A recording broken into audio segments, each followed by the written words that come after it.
Welcome back. Continuing the news. The Jamaica Fire Brigade says it's seeing an increase in the number of prank calls to its stations. Public Relations Officer, Assistant Commissioner Emilio Ebanks, made the revelation in St. Elizabeth recently. Shamela Pullen reports. The Jamaica Fire Brigade says prank calls are disruptive and are increasing in frequency in the last few years.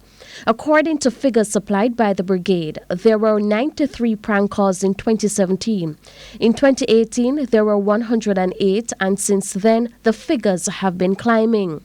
If you would call the fire truck and you send the truck out on a prank call, that unit is now taken up, and the fact that somebody who might very well be in need of assistance is calling during that time, that unit will no longer be available because it's out on another call that you gave as a prank call. Mr. Ebanks is urging persons to stop as it consumes the limited resources the brigade has to carry out its duties effectively. If we find out, I think that's the most difficult part of it, who these persons are, then those persons can be prosecuted.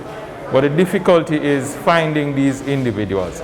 So as it is now, what we want to do is use gentle persuasion to point out the eventualities that can come as a result of these prank calls. Meanwhile, as we approach the dry season, Commissioner of the Jamaica Fire Brigade, Stuart Beckford, says he's anticipating a lot of bushfires next year.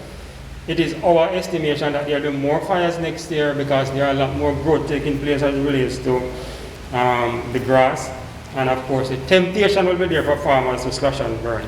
We want to urge them to desist from doing that and to please contact your local fire stations for assistance if you need to burn, so that we can provide you with the appropriate guidance as to how you can go about doing that. They were speaking at the handing over of a skid unit to the St. Elizabeth Fire Brigade recently.